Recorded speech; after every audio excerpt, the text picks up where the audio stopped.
Hello everyone, welcome back to उस्मा drama explain. तो आज मैं एक new love story revenge drama के साथ हाजिर हूँ। जो ये ड्रामा बहुत ही रोमांटिक एंड कूल होने वाली है। तो चलो जल्दी से मेरे चैनल को सब्सक्राइब कर दो, जिससे कि ऐसी लेटेस्ट अपडेट वीडियो आप सबको मिलती है। तो चलो आज के इस ड्रामे को हम लोग स्टार्ट करते हैं। हम मिलते हैं कहानी की फीमेल लीड, जिसका नाम होता है सीजी, जहां दो अपने बेबी के साथ होती है। जब वो चाइना आती है, यहाँ बहुत सारी ब्लैक कार्स होती है और यहाँ उसे कोई रिसीव करने आता है कोर्ट में सूट बूट में इंसान। वो तो काफ़ी खुश होती है कि उसके बॉस ने 1 मिलियन पैसे भी भिजवाए हैं सीजी के लिए। तो सीजी कहती है बस 1 मिलियन।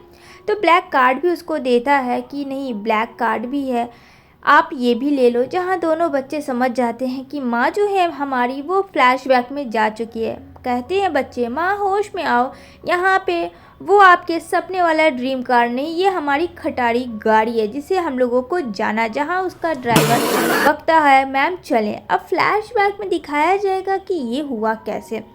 जहाँ सीजी काफ़ी ड्रिंक्स में होती है एंड देन वो मिस्टर ली, जो कि हमारा हीरो है, उसके साथ वो इंटीमेट हो जाती नशे की हालात में। जहां उसके हैंड पे एक फिंगर रिंग होता है शेर वाला, जिसे वो देखती है और उसके साथ सो जाती है। जहां कार पे बैठ के जा रहे होते हैं तो यहाँ पे सीजी कहती है, देखो बच्चे हैं, थोड़ा आराम से गाड़ी चलाओ। यहाँ पे कहता है कार ड्राइवर, ठीक है मैम, मैं समझ गया। वो लोग खटारी गाड़ी से आगे बढ़ती है और काफ़ी सीजी रो रही होती है। जहाँ मो और बो कहते हैं, मामा प्लीज़ सपने वाली दुनिया से बाहर आ, कोई हमारे दादा दादी अमीर नहीं है, यहाँ तक कि हमारे डैड भी हमारे पास नहीं है। तो प्लीज़ उन ख्याली प्लॉ से बाहर निकलो और अभी की रियलिटी जानो माँ। अभी आपको पैसे कमाने हैं। तभी वहाँ दिखाया जाएगा वही रिंग वाला इंसान, जो कोई और नहीं हमारा इस ड्रामे का हीरो है, जिसका नाम है मिस्टर ली। और यहाँ पे वो अपनी फाइल पढ़ रहा होता है। तभी यहाँ पे सीजी की खटारी भी आ रही होती है सामने से और यहाँ पे ड्राइवर कुछ नीचे लेने उठाता है कि उसका सामान गिर गया था। तभी इन दोनों कार एक्सीडेंट हो जाता है और यहाँ पे बाल दोनों लोग बचते हैं। जहाँ उसका असिस्टेंट कहता है बॉस आप ठीक तो हो। यहाँ पे सीजी कहती है कि बच्चे तुम ठीक तो हो। तो यहाँ पे दोनों बच्चे कहते हैं माँ हम लोग ठीक हैं। जहाँ मिस्टर ली अपने असिस्टेंट को कहते हैं जाकर देखो उन लोगों को चोट तो नहीं लगी है। तभी कार का ड्राइवर जब अपनी कार में स्क्रैच देखता है तो बहुत रोने लगता है। तभी वहाँ पे मिस्टर लू का असिस्टेंट आता है और कार को देखता है और कहता है मुझे माफ़ करना, तुम्हें चोट तो नहीं लगी है, तुम बूढ़े हो, तुम्हें कार देख के ड्राइव करनी चाहिए। तभी यहाँ अंदर सीजी अपने दोनों बच्चों को कहती है तुम लोग अंदर बैठो, मैं अब बस अभी आती हूँ बाहर से। बच्चे कहते हैं ठीक है माँ। जैसे ही यहाँ पे चिल्लाने लगता है असिस्टेंट, तभी यहाँ पे बेचारी सीजी की तो जान निकलती है, लेकिन खुद को रिलैक्स करती है एंड देन वो निगराते हुए बाहर निकलती है। हाय मेरी पैर, तुम्हारी वजह से मेरे पैर इंजर्ड हो गए, अब इसकी भरपाई कौन करेगा बोलो। तभी यहाँ बोबो समझ जाता है कि मेरी मामा फिर से 420 करने लगी। इधर देखने को मिलेगा ब्लैक कार के शीशा उतरता है, जहाँ कोई और नहीं मिस्टर ली बहुत ही खूबसूरती से सीजी को देखता है। सीजी भी मिस्टर ली को देखती ही रह जाती है, जहाँ इन दोनों का फर्स्ट आई कांटेक्ट होता है। सीजी को ऐसा लगता है कि मिस्टर ली को उसने आज से पहले भी कभी देखा है, पर याद नहीं आता है। जब मिस्टर ली कार से बाहर आता है तो हमारी सीजन मिस्टर ली को देखकर उसके ऊपर तो फ्लैट ही हो जाती है कि इतना हैंडसम लड़का उससे आज से पहले कभी नहीं देखा। तभी वो बोलती है क्या तुम मुझसे प्यार करते हो। तो यहाँ पे कहता हाँ मैं तुमसे बहुत प्यार करता हूँ, मैं तुम्हारा ही तो वेट कर रहा था। यहाँ पे शर्मा जाती है सीजी और उसका फेस छूने लगती है। तभी यहाँ पे मिस्टर ली कहता है क्या कर रही हो तुम, हाँ तुम पागल हो गई हो क्या। सीजी कहते ओए दैया मैं तो फंस ही गई, अभी तो क्या बोलूँ मैं इसे, मुझे माफ़ करना, मैं क्या करूँगी, मेरे पैर में इंजर्ड थी तो बस थोड़ा सा बहक गई और कुछ भी नहीं। वो बहाने बनाती है और एकदम नाटक करने लगती है, मेरा पैर बचा लो, कोई बात नहीं मैं खुद हॉस्पिटल चली जाऊँगी, इस अंकल को पेड कर दो, ये अंकल अपनी कार को ठीक कर देंगे। और अंकल को इशारा करती है और यहाँ पे कहता है मिस्टर ली का असिस्टेंट आप सच में चली जाओगी ना मैम। तो कहती है हाँ हम चले जाएंगे। इधर कार ड्राइवर बत्तीसी दिखाता है मिस्टर ली के असिस्टेंट को और वहाँ से 9-2-11 हो जाता है सीजी को ले, जहाँ कार ड्राइवर भी बाय बाय करता है और असिस्टेंट भी कुछ नहीं बोलती। अभी यहाँ बोबो कहती है मामा वो डैडा थे, जहाँ सीजी कहती नहीं वो तुम्हारे डैडा नहीं थे। लेकिन यहाँ बोबो चिल्लाती है डैडा डैडा। मिस्टर ली बोलता है अपने असिस्टेंट को क्या तुमने कुछ सुना, जहाँ बोलता है नहीं बॉस मैंने कुछ नहीं सुना। सीन शिफ्ट होती है सीजी जो कि अपने दोनों बच्चों के साथ फर्स्ट टाइम आई थी चाइना, और दोनों बच्चे स्कूल जा रहे होते हैं और यहाँ पे सीजी अपने काम से, जहाँ तीनों लोग काफ़ी एक्साइटेड थे अपने न्यू जर्नी स्टार्ट थी। यहाँ दोनों बच्चों को वो स्कूल पहुँचाती है और अपने फर्स्ट दिन निकल जाती है जॉब पे। यहाँ पे मिस्टर ली की कंपनी दिखाई जाएगी जो बहुत बड़ी कंपनी है चाइना इंडस्ट्री का। और यहाँ पे जब मिस्टर ली आता है तो आगे पीछे बहुत सारे बॉडीगार्ड्स होते हैं और यहाँ पे सब लोग सर झुका के हाय हेलो कर रहे होते हैं। मिस्टर ली अपना जा रहा होता है कैबिन में, तभी लिफ्ट्स में जैसे ही जाता है तो वहाँ कोई और नहीं सीजी होती है। सीजी समझ जाती है कि ये तो बॉस है। उसका असिस्टेंट कहता है बॉस ये तो वही लड़की है, इसने कहा था इसके पैर में इंजर्ड है, यानी कि इसने झूठ बोला। अब यहाँ पे सीजी बोलती है मेरे साथ ऐसा क्यों होता है पापा, मेरी क्या गलती है, ओह नो। यहाँ पे बोलता है मिस्टर ली अच्छा तुम्हारा पैर कैसा है। तभी यहाँ पे फ़ोन का नाटक करती है और कहती है क्या अंकल की बहुत ज़्यादा तबीयत ख़राब है। नहीं मेरे मॉम डैड तो चले गए, अब मैं तुम्हें कुछ नहीं होने दूंगी, चाहे मुझे किडनी भी क्यों ना बेचना पड़े, मैं ज़रूर पैसे पेड करूँगी, डॉक्टर अंकल को बचा लो। तभी इतने में लाइट चली जाती है लिफ्ट की। अब तो सीजी की डर से हालत ख़राब और वो मिस्टर ली में एकदम से स्पाइडरमैन की तरह जंप करती है, जहाँ उसका असिस्टेंट भी खड़ा होकर देख के एकदम से शॉक्ड हो जाता है सीजी को इस तरीके से देख। अब यहाँ पे जैसे ही लाइट आती है मिस्टर ली कहता है लाइट आ गई है नीचे उतरो। सीजी कहती है तुम एकदम से गुंडे टाइप का रिएक्ट कर रहे हो। मिस्टर ली कहता है क्या, एक तो तुम मेरे ऊपर हो और तुम्हें लग रहा है कि मैं गुंडा हूँ, तुम मुझसे चिपकी हो ना कि मैं। अब सीजी जब देखती है लाइट को, जहाँ बोलती है सॉरी, मतलब फर्स्ट इम्प्रेशन बॉस के ऊपर बहुत ज़्यादा सीजी के लिए भारी पड़ गया और बाय बोल के वहाँ से चली जाती है। लेकिन मिस्टर ली का जो पैर होता है वो बहुत ज़्यादा इंजर्ड हो जाता है। उसका असिस्टेंट कहता है बॉस क्या वो ठीक हो। यहाँ पे कहता है तुम्हें दिख नहीं रहा। यहाँ पे सीजी अपना मुंह चिढ़ाती है और काम पे लग जाती है। लेकिन मिस्टर ली का असिस्टेंट आता है, जहाँ सीजी काफ़ी ज़्यादा डर जाती है। तभी वहाँ एक लेटर आता है जो कि 80 मिलियन पैसे देना होता है मिस्टर ली को, जो कि सीजी के अकाउंट से कटेगा। अब यहाँ पे बहुत ज़्यादा बेचारी परेशान हो जाती है। यहाँ न्यू किरदार की एंट्री होती है जिसका नाम होता है नैन, और नैन सीजी की टक्कर हो जाती है। जब दोनों एक दूसरे के ऊपर गिरते हैं तो नैन कहती है यू ब्लडी, तुम्हें दिखता नहीं है कि मैं हूँ। सीजी को देखती है नैन तो कहती है यू बिच, तू वापस आ गई, मुझे लगा था तू कभी वापस नहीं आएगी। यहाँ पे फ्लैशबैक में दिखाया जाएगा सीजी जब बहुत ज़्यादा कमज़ोर थी, उसके पास कुछ नहीं था, तो वो अपने बॉयफ्रेंड के घर जाती है। लेकिन वहाँ नैन होती है, यानी कि उसके बॉयफ्रेंड और नैन का अफेयर चल रहा था। सीजी बोलती है तुम मेरे बॉयफ्रेंड के घर पे क्या कर रही हूँ, जहाँ नैन कहती है इससे तुम्हारा कोई लेना देना नहीं है। वो बेचारी याद करती है पास्ट को और काफ़ी सैड हो जाती है। लेकिन यहाँ पे नैन जो है सीजी को टॉर्चरेट करती है। वो कहती है तुम एक बिल्कुल मामूली सी कर्मचारी हो और मेरे लिए कॉफ़ी बनाओ। लेकिन यहाँ पे सीजी नहीं बनाती कॉफ़ी, तो नैन गिर जाती है धक्का धुक्की में। और यहाँ पे सीजी कहती है ओ अब तुम 30 साल की बुढ़िया हो गई हो, खुद का ध्यान रखो, अगर हड्डी टूट गई तो कहीं की नहीं रहोगी तुम। लेकिन ये बात सुन के नैन को काफ़ी गुस्सा आता है, जहाँ उसकी फ्रेंड आती है सीजी की और कहती है नैन बस करो बहुत हुआ।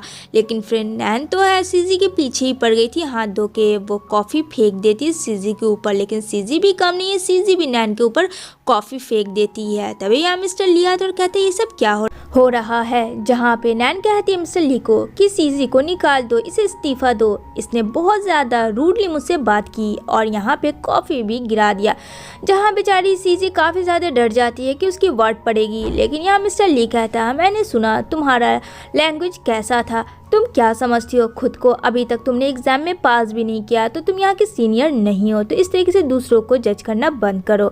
और यहाँ पे सीजी को पनिशमेंट के तौर पे वॉशरूम दिया जाता है कि वो उसे साफ़ करेगी। यहाँ पे सीजी सारा गुस्सा उतार रही होती है अपने पास्ट को सोचकर कि उसे क्या लगा कि मैं 2 बच्चों को लेकर सर्वाइव नहीं करूँगी, वो मैं कर लूँगी।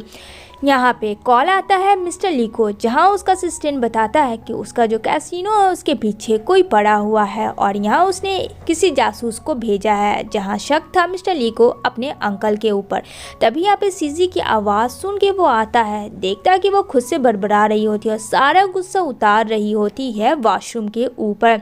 यहाँ मिस्टर ली कहता है ये क्या कर रही हो तुम, क्या तुम पागल हो मेंटली तौर पे। लेकिन बेचारी सीजी डर जाती है और जैसे ही गिरती है तो मिस्टर ली का पैंट उतार देती है और अंदर का बनियान दिखने लगता है। सीजी कहती है सच में मैंने कुछ नहीं देखा, मुझे माफ़ कर दो। सीजी जब से आई थी उस ऑफिस में एक पे एक गलतियाँ की जा रही थी। मिस्टर ली कहता है इस बार मैंने तुम्हें माफ़ किया और वो वहाँ से जाने लगता है। तभी बाथरूम में कुछ लोग थे लेकिन ये लोग छिप जाते हैं और कहते हैं कि आवाज़ मत करना। मिस्टर ली सीजी को बोलती हैं और सीजी कहती है ठीक है मैं ध्यान रखूंगी, पर सच में मैंने कुछ नहीं देखा, मेरा यकीन करो। यहाँ पे मिस्टर ली क्लोज होते हैं और उसका मुंह बंद करते हैं और यहाँ पे कहते हैं चुप करो, एकदम इस बारे में किसी को कुछ मत बताना। उधर देखने को मिलेगा यहाँ पे वो कहता है कि बॉस को बोलो कि यहाँ स्क्रिप्ट राइटर नहीं आ रहा है। अब क्या यहीं पे मिस्टर ली पहुँचता है जहाँ उसका असिस्टेंट कहता है बॉस काफ़ी लेट हो गया, लेकिन जो स्क्रिप्ट राइटर था वो है नहीं, उसे आने में काफ़ी लेट होगी, कहीं ये प्रेजेंटेशन हम लोग हार ना जाए। पर ऐसा मिस्टर ली होने नहीं देता। लेकिन यहाँ पे मिस्टर ली की जो बेस्ट फ्रेंड होती है और यहाँ पे वो बुलाती है सीजी को और यहाँ पे टैंग बोलती है ये हमारे काम आ सकती है। यहाँ पे बोलती है सीजी नहीं तुम्हें कोई गलतफहमी हुई है। लेकिन यहाँ पे टैंग बोलती है मुझे तुम पे ट्रस्ट है, तुम कर दोगी, क्योंकि तुमने वैसे भी स्कूल में इस तरीके का ऐतिहासिक चीज़ बहुत पढ़े हैं। वहाँ नैन एंट्री लेते और काफ़ी हंसती है कि ये जाहिल है, इसने तो अपनी स्कूल भी कंप्लीट नहीं किया, इसे क्या पता कि राजकुमारी कौन थी, कहाँ थी और उसे क्या चाहिए। तभी यहाँ पे सीजी कहती है अच्छा मुझे सब पता है तो चलो बैट लगा लेते हैं। जहाँ नैन कहती है ठीक है हारने के लिए तैयार हो जाओ मिस सीजी। तभी यहाँ पे सीजी जो है अपना वॉशरूम वाला कोट फेंकती है और यहाँ पे लग जाती है स्टोरी बनाने के लिए जो कि उसने पढ़ा होता उस राजकुमारी के लिए। काफ़ी नर्वस तो थी सीजी की, पता नहीं वो कैसे देगी इतने बड़े महफिल में। लेकिन यहाँ पे मिस्टर ली उसे देखता है और कहता है हो जाएगा। जहाँ उसका असिस्टेंट काफ़ी घबराया हुआ होता है, कहता है उसे एक मौका दो।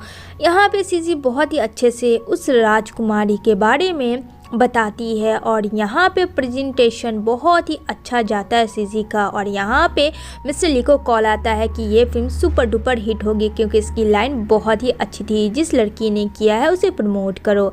यहाँ पे टैंग तो काफ़ी खुश हो जाती है सीजी के लिए कि चलो वो अब सेलिब्रिटी तो बन जाएगी। इधर नैन को दिखाया जाएगा जहाँ उसका मुँह लटक जाता है क्योंकि बैट में वो हार गई थी। नैन कहती है सीजी को इस बार जीत गई, पर ये मत समझना कि बार बार तुम जीतोगी। जहाँ सीजी कहती है मुझसे दोबारा पंगे मत लेना। अब यहाँ सीजी ड्रेस में आती है बिल्कुल सुपरस्टार की तरह जो लग भी रही होती है और काफ़ी ब्यूटीफुल लगती है। जहाँ टैंग कहती है सच में सीजी तुम तो कमाल कर गई। इधर उसके बेटे और बेटी का कॉल आता है कि मामा आप कहाँ हो। यहाँ पे कहती है ओह नो बेटा मैं अभी काम कर रही हूँ, एक पार्टी में हूँ, जल्द से जल्द काम ख़त्म करके आती हूँ। लेकिन यहाँ बच्चे तो बाहर आए हुए थे और कहते मामा हम लोग तो बाहर आए हुए हैं जहाँ आप हो। कहती है ठीक है वहीं रहना। तभी यहाँ पे बोबो देखती है मिस्टर ली को और डैडा डैडा चिल्लाने लगती है। जहाँ मुँह बोलता है कि ये डैडा नहीं ये अंकल है और वो भी सोचता है कि काश ये हैंडसम अंकल हमारे डैडा होते तो कितना अच्छा होता। खैर जो है मुझे अपनी सिस्टर को समझाना होगा। वो बोबो को इशारा करता है कि इसे डैडा मत बोलो। लेकिन यहाँ पे बोबो कहती है मैं तो बोलूँगी ही, वो मेरे डैडा है। मुँह कहता ओफो इस लड़की का मैं क्या करूँ, इस लड़की का मैं कुछ कर भी नहीं सकता हूँ। यहाँ पे मिस्टर ली को भी बार बार वो दोनों बच्चे काफ़ी ज़्यादा अच्छे लग रहे थे। यहाँ पे सीजी जब ड्रेसिंग रूम में चेंज कर रही होती है तो वहाँ पे वही हाथ जो कि वो रिंग दिखता है शेर वाला, जैसे ही वो उसका फेस देखना चाहती थी लेकिन तभी लाइट चली जाती है और कहती है तुमने मेरी ज़िंदगी बर्बाद कर दी 5 साल पहले उस होटल में, जो तुमने किया बहुत ही बुरा किया, देख लेना मैं तुम्हें छोड़ूंगी नहीं। जहाँ मिस्टर ली कहता है कि ये क्या वही लड़की है, क्योंकि मिस्टर ली को भी कुछ याद नहीं था लेकिन फ्लैशबैक में धुंधली धुंधली उसकी यादें ज़रूर थी। यहाँ पे देखने को मिलेगा जो कि जासूस होता है, वो एक टेडी बियर में कैमरा छुपा देता है और वो आदमी इधर उधर देखता है और यहाँ पे देखता है कि मो और बोबो बैठे हुए हैं तो वहाँ पे वो गिफ्ट उसे दे देता है। बोबो उसे ले लेती है। अब उसे क्या पता उसमें हिडन कैमरे थे। यहाँ पे जब वो देखती है मिस्टर ली को तो अगेन वो चिल्लाने लगती है और यहाँ पे मिस्टर ली को ऐसा फील होता है कि वो बच्चे की आवाज़ है। लेकिन यहाँ पे सीजी आके उन दोनों बच्चों को छुपा लेती है। जहाँ कहती है कि ये बच्चे तुम्हारे डैडा क्यों बोल रहे थे, क्या सच में मिस्टर ली? कहती अरे नहीं नहीं, ऐसा कुछ भी नहीं है। वो कान में बताती है कि फर्स्ट नाइट की वजह से ये बच्चे हैं, पर मुझे ये भी नहीं पता कि इसके रियल डैड कौन है। कहती है टैंक कोई ऐसा कैसे कर सकता है, कम से कम प्रोटेक्शन तो यूज़ करती। सीजी कहती इतना होश कहाँ था। इधर नेक्स्ट मॉर्निंग एक अननोन नंबर से मैसेज आता है जो कि बता रहा होता है कि वो उसका पास्ट यानी कि पास्ट है। सीजी कहती है मेरा पास्ट? कहीं वो वही तो नहीं जिसके बारे में मैं सोच रहा। यहाँ बोबो कहता माम आप ओवर टाइम करोगे तो ये लो ब्रेकफास्ट कर लो। लेकिन यहाँ पे सीजी मैसेज पढ़ती है और यहाँ मिस्टर ली को भी सीजी का नंबर मिलता है जहाँ दोनों लोग चैटिंग पे बातें करते हैं। सीजी कहती है हाँ तो तुम्हें पैसे देने होंगे, तुम्हें पता है ना तुमने 5 साल में बहुत कुछ छोड़ दिया है। जहाँ 5 मिलियन के जगह 50 मिलियन ट्रांसफ़र कर देता है सीजी को मिस्टर ली। सीजी तो काफ़ी खुश हो जाती है। मिस्टर ली कहता है ये लड़की कितनी लालची है पैसों के लिए, एक नंबर की डफर है। क्या लगता है फ्रेंड मिस्टर ली को पता था सीजी कौन है? क्या सच में वो उसकी पास्ट वाली वाइफ है? मुझे कमेंट ज़रूर करना। तभी यहाँ मिस्टर ली कहता है सीजी को कि तुम्हें एक जगह जाना है जहाँ शूटिंग चल रहा होता है और उसे पेपर्स देता है, क्या तुम कर लोगी? इसके लिए तुम्हें पैसे मिलेंगे। यहाँ सीजी कहती है हाँ मैं कर लूँगी, क्योंकि सीजी पैसों के लिए कुछ भी करना चाहती थी। यहाँ पे सीजी पहुँच जाती उस जगह जहाँ नैन होती है, वहाँ की हीरोइन। अब यहाँ पे वो रोल प्ले कर रही होती है जहाँ सीजी को काफ़ी मारती और कहती है ये तो ये बस एक रोल है जो कि प्ले करना है और मुझे तुम्हें मारना है। बेचारी सीजी मार खाती है और काफ़ी ज़्यादा इंजर्ड हो जाती है, इतना कि उसके मुंह से भी पूरा खून बहने लगता है। यहाँ पे सीजी को गुस्सा आता है कि नैन उसे जानबूझ के ऐसे टॉर्चरेट कर रही है। लेकिन यहाँ पे सीजी भी तो कम नहीं है, वो भी नैन को इतना मारती है कि ये भी तो एक फिल्म का हिस्सा है और तुम्हें भी तो मार खाना पड़ेगा ना, क्योंकि तुमने गलती की, छोटा हो या बड़ा हो गलती तो गलती होती है। यहाँ पे बहुत ही अच्छा शूट हो रहा होता है और यहाँ पे डायरेक्टर काफ़ी इंजॉय करते हैं। यहाँ पे सीजी वो डॉक्यूमेंट्स जाके दे देती है मैनेजर को और कहती है ये मुझे मिस्टर ली ने कहा था आपको देने के लिए। यहाँ पे मिस्टर ली आता है और इन दोनों की लड़ाइयों को देखता है, जहाँ काफ़ी गुस्सा करता है और सीजी का कहता है कि तुम्हें 10% सैलरी काट लिया जाएगा। जहाँ सीजी फिर से शॉक्ड हो जाती है कि एक तरफ से उसको पैसे मिलते नहीं है कि दूसरी तरफ से मिस्टर ली लेने के लिए तैयार होता है। और यहाँ पे मिस्टर ली कहता है अगर तुमने बड़बड़ाने की कोशिश की तो और पैसे काट लूँगा। यहाँ मिस्टर ली बाहर निकलता है और अपने असिस्टेंट को आइस पैड बोलता है सीजी जाकर दे लगाना। अभी यहाँ पे मिस्टर ली अपने असिस्टेंट को वो वीडियो देखता है जो कि एक अनजान आदमी होता है। दोनों बच्चे बैठे होते हैं जहाँ दोनों बच्चे पे उसका ध्यान जाता है, उस आदमी पे तो उस पर ध्यान ही नहीं जाता। उस बच्चे को देख के बार बार मिस्टर ली को अपना बचपना याद आता है। तभी यहाँ पे मैसेज आ जाता है और यहाँ पे मैसेज से बात करने लगता है। बेचारा मिस्टर ली का असिस्टेंट भी बोलता है कि आजकल बॉस को हो क्या गया है, मैसेज खेलने लगे। यहाँ पे सीजी अपने बच्चों के साथ होती है जहाँ पे उसके बच्चे कहते हैं मॉम इतने सारे पैसे आपको कैसे हैं, अब तो हम लोग रातों रात अमीर बन गए। जहाँ सीजी कहती है हाँ, और यहाँ पे सीजी बताती है अपने न्यू पार्टनर को कि देखो ना एक पागल औरत ने मेरे ऊपर कितना हमला किया और ये सब जानते हो एक मेरा खड़ूस बॉस है उसके वजह से। जहाँ मिस्टर ली काफ़ी गुस्सा करता है कि उसने मुझे डांट, आजकल तो भलाई का ज़माना ही नहीं है, और काफ़ी मिस्टर ली गुस्सा करता है। इधर सीजी कहती है क्या वो सब ठीक तो है। यहाँ पे इन दोनों में चैटिंग में बहुत बातें होती है। तो फिर मुझे कमेंट ज़रूर करना किसका चैटिंग वाला लव है, उस कमेंट को मैं पिन ज़रूर करूँगी। यहाँ नेक्स्ट डे सीजी ऑफिस पहुँच जाती है।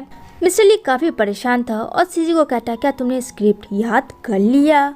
जहाँ सीजी कहती है मुझे माफ़ कर दो। बेचारी याद करती है क्योंकि मिस्टर ली ने उसे पनिशमेंट किया था और मिस्टर ली को काफ़ी उसे परेशान करने में मज़ा आता है। यहाँ पे सीजी काफ़ी बड़बड़ा के बोलती है जहाँ मिस्टर ली को काफ़ी हंसी आता है और कहता है चलो ठीक है।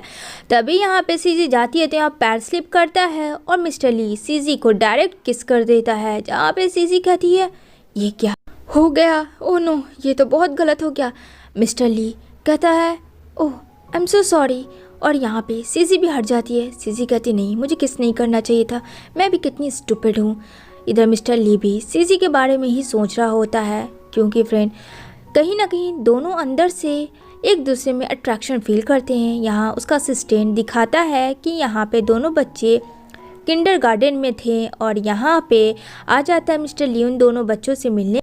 ताकि उन्हें देख ले और यहाँ पे उस टेडी के बारे में जाने, जहाँ पे उस टेडी के बारे में बताता है बोबो कि वो एक अनजान आदमी ने दिया था। तभी यहाँ पे बोबो बोलती है, डैडा आप आ गए, मैं बहुत खुश हूँ। यहाँ पे प्रिंसिपल काफ़ी खुश होती है, उसे लगता है कि ये मिस्टर ली मतलब इतने बड़े कंपनी सीईओ के बेबी हैं।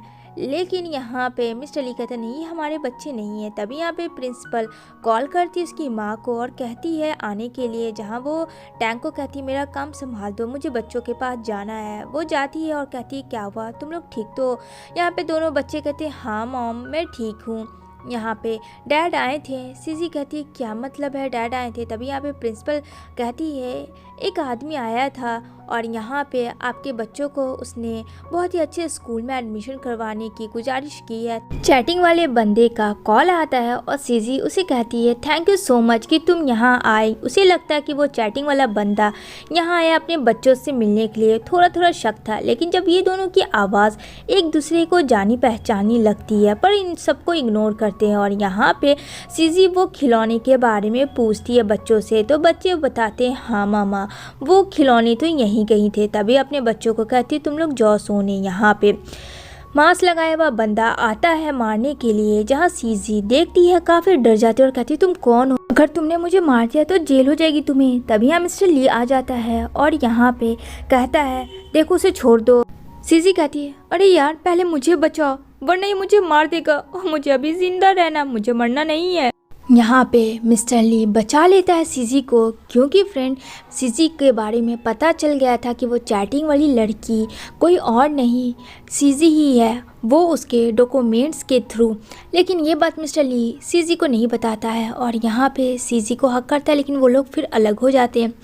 यहाँ पे चोट लगी होती है सीजी को, तो मिस्टर ली उसे बैंडेज लगा रही होता है और यहाँ पे सीजी भी चुपचाप से करवा रही होती है। तभी बच्चों की आवाज़ आती है तो कहती है वो बच्चे जाग जाएंगे, मैं बस अभी आई। मिस्टर ली तो शॉक्ड हो जाता है। तभी उसकी नज़र पड़ती है और यहाँ पे वो देखता है वही दोनों प्यारे से बच्चे हैं, तो कहता है सीजी को कि क्या ये तुम्हारे बच्चे हैं? यहाँ पे सीजी बौखला जाती है और कहती है नहीं नहीं इसको नहीं बताऊँगी। कहती है नहीं मैं तो इनकी नैनी हूँ, ये मेरे बच्चे नहीं हैं, ये किसी और के हैं। तभी वहाँ टैंक आती है और कहती है ये टैंक के बच्चे हैं। अब तो टैंक एकदम से शॉक्ड हो जाती है कि सीजी ने तो उसे बहुत बुरी तरीके से फंसा दिया। यहाँ पे मिस्टर ली को भी समझ नहीं आता कि टैंक इतने दिनों से काम करी उसके कंपनी में, पर पता नहीं। तभी यहाँ बोबो आती है और कहती है डैडा, तो यहाँ पे बोलती है हम लोगों को आज सुला दो और मुझे आपके साथ सोना है। मिस्टर ली को भी बहुत पसंद थे दोनों बच्चे। यहाँ पे वो दोनों बच्चों को कहते हैं हाँ ठीक है आज मैं तुम्हारे साथ ही सोऊंगा। और यहाँ पे मो और बोबो को बहुत ही अच्छे से सुलाता है। नेक्स्ट डे मॉर्निंग में सीजी जाती नेक्स्ट इंटरव्यू के लिए, जहाँ नैन भी होती है और नैन से बहुत ही अच्छे से लोग इंटरव्यू करते हैं। लेकिन जब सीजी को देखते हैं तो नैन को कुछ नहीं बोलते हैं और सब लोग सीजी के पीछे दौड़ते हैं, क्योंकि उन लोगों को लगता था कि ये उसकी इंडस्ट्री में बहुत ही अच्छा पहुंच बना सकती है और बहुत ही जल्दी फेमस हीरोइन बन जाएगी। अब यहाँ पे सीजी अपने बेडरूम में आती है, जहाँ उसके पीछे नैन आती है और नैन बोलती है हर जगह तू पहुँच जाती है, मेरी प्रॉपर्टी बैंक बैलेंस सब लूटना चाहती है, पर ये मैं होने नहीं दूंगी। सीजी कहती है तू है एक नंबर की लालची लड़की, मुझे मत समझना।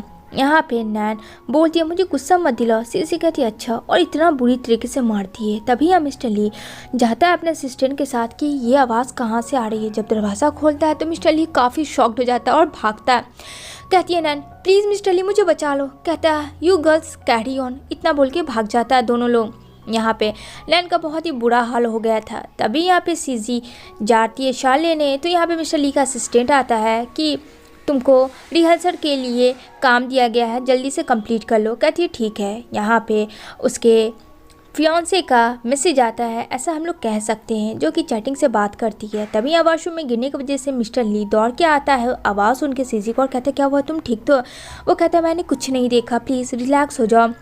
और सीजी को उठाता है, लेकिन सीजी को काफ़ी चोट आई होती है, जिसकी वजह से उसका सर घूमता है और मिस्टर ली से रहा नहीं जाता और सीजी को किस कर लेता है। इधर नेक्स्ट डे वो उसके क्लेचर के साथ खेल रहा होता है। उसको फील करता है कि उसने क्या किया था कल रात, क्योंकि मिस्टर ली को सीजी की तरफ से वन साइड लव कह सकते हैं हम लोग कि उसे हो गया था। लेकिन सीजी जो है वो अभी भी चैटिंग वाले लड़के के पीछे दीवानी थी। जैसा कि वो मिस्टर ली से बात करती है तो यहाँ पे बोलता है मिस्टर ली, अच्छा तो तुम्हारा बैकबोन कैसा है? सीजी कहती है हाँ वो ठीक है। एक सेकंड, तुम्हें कैसे पता मेरे बैकबोन में चोट लगी थी? कहता अरे वो कुछ नहीं, ठीक है मैं काम करता हूँ। और यहाँ पे वो फ़ोन रखता है। तभी यहाँ पे सीजी बेहोश हो जाती है। मिस्टर ली काफ़ी कॉल करता है। तभी यहाँ पे वो अपने मैनेजर, फिल्म इंडस्ट्री के चारों ओर कॉल करता है, लेकिन यहाँ पे सीजी कहीं नहीं होती है। यहाँ पे सीजी कहाँ गई कुछ समझ नहीं आता मिस्टर ली को। मिस्टर ली पागलों की तरह से उसे ढूंढ रहा होता। मिस्टर ली की पूरी दुनिया ही उजड़ गई थी। वो अब सोचता कि नहीं, मुझे सीजी को बता देना चाहिए सब कुछ सच सच कि वो चैटिंग वाला कोई और नहीं, मैं ही उसका बॉस हूँ। यहाँ सीजी बहुत ज़्यादा डर गई थी क्योंकि ये सब नैन ने खास करके सीजी से बदला लेने के लिए किया था।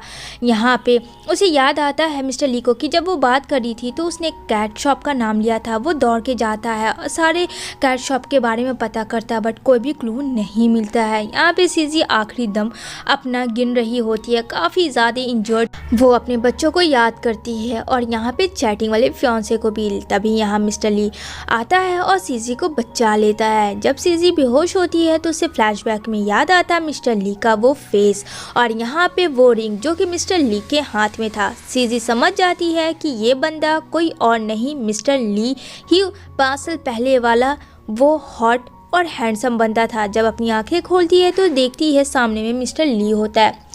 सीजी कहती है क्या ये मैं सपना देख रही हूँ, और वो बहुत ज़्यादा ब्रशिंग करने लगती है। मिस्टर ली कहता है क्या हुआ? बोलती नहीं सब ठीक है। अब धीरे धीरे रिकवर हो जाती है सीजी तो अपने बेबी को लेके वो जाती है वापस स्कूल पहुँच जाने के लिए। एंड देन सोचती है कि वो इस सिटी से चली जाए। इधर मिस्टर ली भी काफ़ी परेशान था क्योंकि वो चाहता था कि सीजी को सच बताए, लेकिन उससे पहले वो चैटिंग वाला लड़का पता चल जाता है सीजी को कि मिस्टर ली का था जब हॉस्पिटल में उसने मोबाइल देखा था तो। और यहाँ सीजी को लगता है कि मिस्टर ली जानबूझ के उसके साथ फ्लर्टिंग कर रहे थे और उसे झूठ बोल रहे थे, लेकिन सीजी ने तो अपने दिल की हर बात बताई। तो वो छोड़ के ऑफिस जाती है। मिस्टर ली उसे रोकता है और किस करता और कहता है तुम सिर्फ मेरी हो। तभी यहाँ सीजी उसे हटाती है और वहाँ से जाने लगती है। तभी यहाँ पे अगेन वो किडनैप होते अपने दोनों बच्चों के साथ। लेकिन यहाँ भी मिस्टर ली पहुँच जाता है अपनी वाइफी को बचाने के लिए और कहती है मुझे तुमसे कुछ कहना है। मिस्टर ली कहता क्या? कहती पहले ये बताओ तुमने हम लोगों को कैसे ढूंढा? जहाँ सीसी कैमरा के थ्रू यहाँ पे मिस्टर ली का असिस्टेंट दिखाता है कि एक वैन जाती है और उसके थ्रू मिस्टर ली सीजी और अपने बच्चों को ढूंढता है। जहाँ सीजी कहती है कि ये दोनों बेबी हमारे हैं। मिस्टर ली काफ़ी ज़्यादा खुश हो जाता है ये बात सुन के और यहाँ पे वो एक भी क्वेश्चन सीजी से नहीं करता है क्योंकि ऑलरेडी मिस्टर ली ने बहुत गलती कर दी थी झूठ बोल के। और सब लोग काफ़ी ज़्यादा हैप्पी होते हैं। देन मिस्टर ली सीजी को प्रपोज करते हैं सबके सामने। टैंक काफ़ी खुश थी और कांग्रेच करती है। जहाँ पे मो और बोबो को फाइनली उसके हैंडसम डैडा मिल गए थे। सब लोग काफ़ी एक्साइटेड थे और वो दिन आ ही गया था जहाँ मिस्टर ली और सीजी दोनों स्टेज पे होते हैं और मिस्टर ली अपनी वाइफी को सरप्राइज प्रपोज करते हैं। एंड यहाँ पे सीजी भी मिस्टर ली को हाँ बोल देते हैं। ये मूवी यहीं पे एंड होती है। Thanks for watching my video.